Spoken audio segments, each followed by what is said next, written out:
All right, guys, so we've been working on fractions, and now we're going to move on. We're going to move on to benchmark A21, which is I will use decimals through the hundredths place to name numbers between whole numbers. We're also going to work with benchmark A23.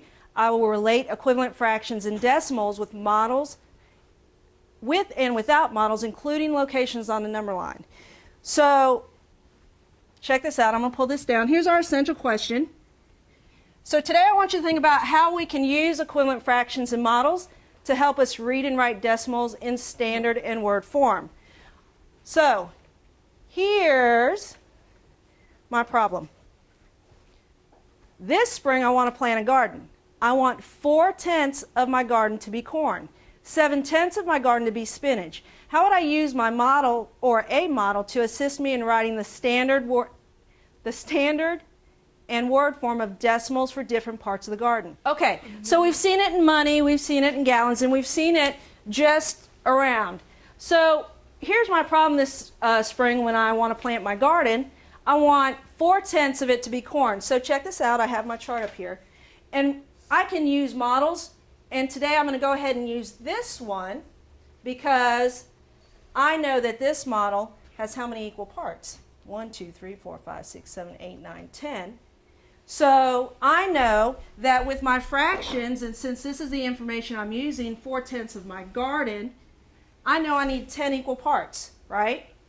I'm also going to work with 7/100 of my garden because I want spinach also, right? So I'm going to go ahead and I'm going to put my information, pull it out, and I'll put my 4/10 corn above my model.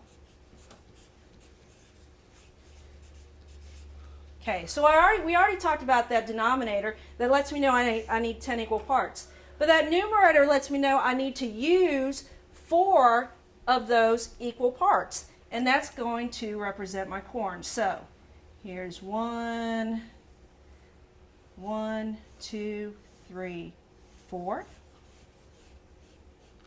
So that's 4/10 of my corn. So I'm going to go ahead and use our fraction, and I'm going to write the word form just like it sounds because that's the way we do our whole numbers, right? We write it just like that. So I'm going to go ahead and I'll write 4/10.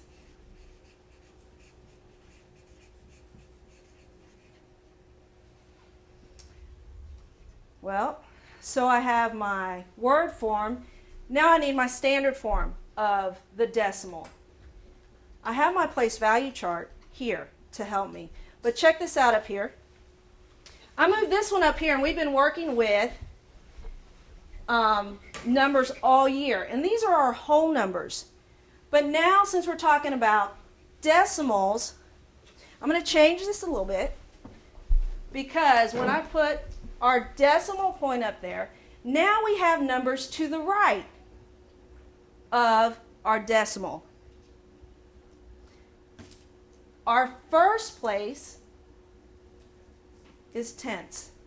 Okay? There's another place right next to it, which we're going to work on today also, which is hundredths. Okay? But now, since we put that decimal point up there, guess what? We're not going to say 78,240 point whatever our tenths and hundredths are. We're going to have to say and. Okay? So I'm going to use this place value chart to help me with my standard form of the decimal. So since I know this is 4/10 and I wrote the word form 4/10, I'm going to go to my place value. I don't have any ones, so I'm just going to put a 0 there because I don't have any whole numbers. So then I'm going to go to the right of my decimal that I have to make sure I say and I'm going to go ahead and put that 4 in that column that's labeled tenths. Okay? Now I'm just going to pull, since this was a tool I used, I'm just going to pull it out of the chart drop it down here, and this is what I have. So for our we're going to do it on our clipboards today. All right, so this spring, you guys will be designing a sandbox. You want to have different areas for different toys and tools. You want 7/10 of your sandbox as your play area and 28/100 of your sandbox for trucks and cars. How would you use a model to assist you in writing the standard in word form of decimals for the different parts of your sandbox? All right, so here's mine. So we're going to think about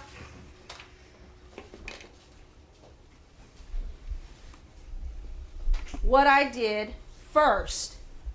So of course we always pull our information out. So let's quickly underline the information we're going to use, which is 7/10 of your sandbox, play area, 28/100 of your sandbox for trucks and cars. What do we need to find out, or what do we need to do? Megan?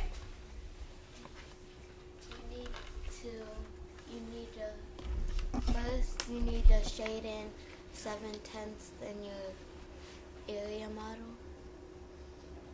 Okay, so how do we know we need to work with 7/10 or we need to shade 7/10? Babiana? Because your numerator is how much you're using and all. Okay, so we already have the information 7/10 down here, and we're going to use 7/10 of our fraction. Our our denominator tells us we need 10 equal parts. What part of that fraction tells us how many we need to shade, Babiana? 7.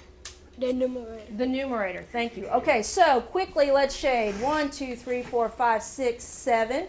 And I'm just going to quickly shade those. They don't have to be perfect.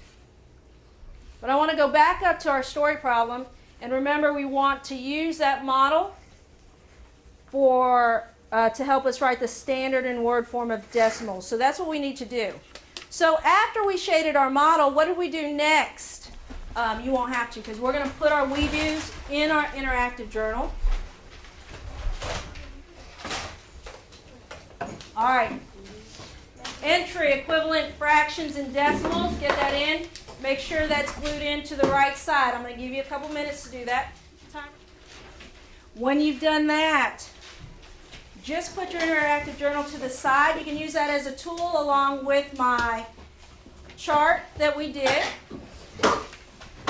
for your independent work. All right, I need you done in 3,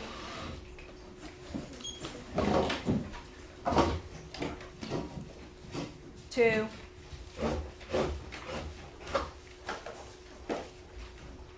1. All right, so remember name, date, number. So you're going to use the models and information below to complete each problem noted.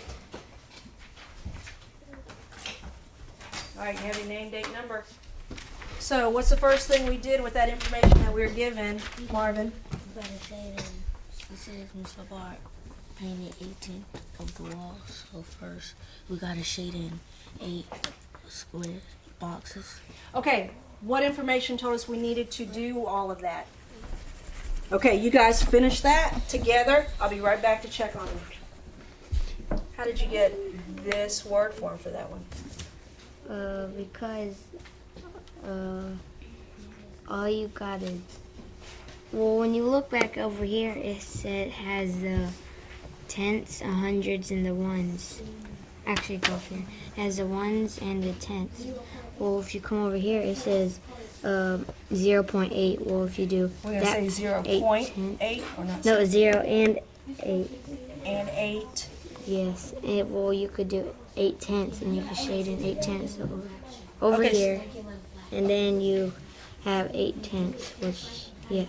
Okay, so what did you use to help you write that word form? The place value model?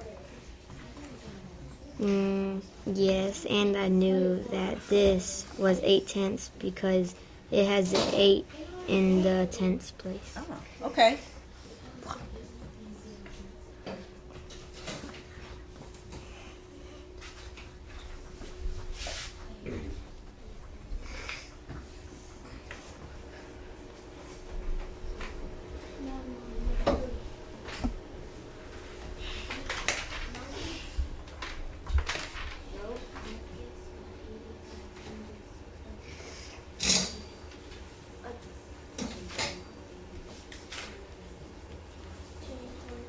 All right, you guys finish that? Okay, let's go back to number 2, Tylee. Let's check that very quickly. Let's see what you guys have. All right, guys, timer's gone off. All right, guys, so we've worked with those, the word form of the decimal. We've looked at those equivalent fractions, that equivalent fraction and decimal that name the same part of a whole. So let's check out some of your friends' work. So look at this one.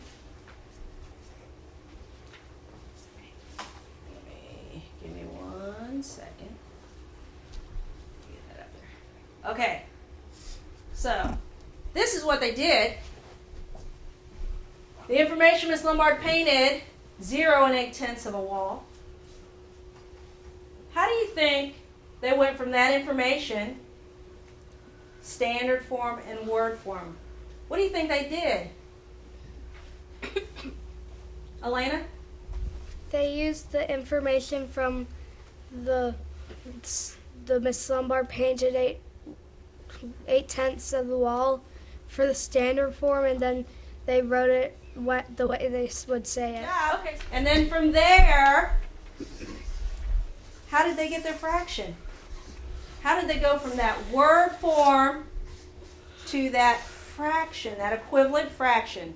Let me ask this question because I noticed this when I talked to your friend. They put a box around this. They put a box around this. They put a box up here. What do you think that let them know? What do you think, Jermaine Williams? Is the fractional part Fractional part, or that we're working with? the whole? Okay. Charmaine?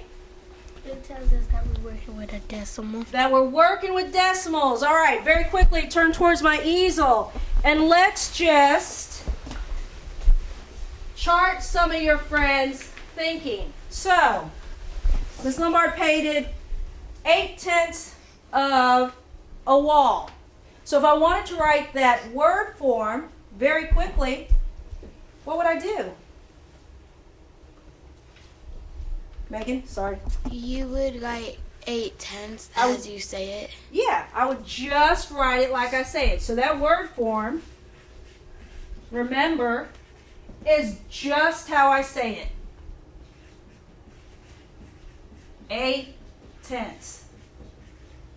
But don't forget that place value model. Okay? Now, James, we have columns to the right, places to the right of that decimal. Here, but let's read this one, standard form of this decimal, together very quickly. Can you see, Elena? Here we go. All together, get ready.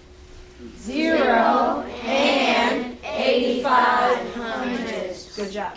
All right, we've been working with today benchmark A21 using decimals through the hundredths place to name numbers between whole numbers. We also worked with benchmark A23 and we related equivalent fractions and decimals with, today we used models to include locations on a number line. We'll do those later.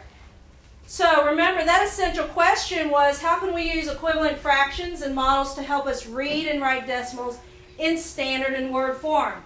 So check this out, guys. On your desk, your exit ticket today.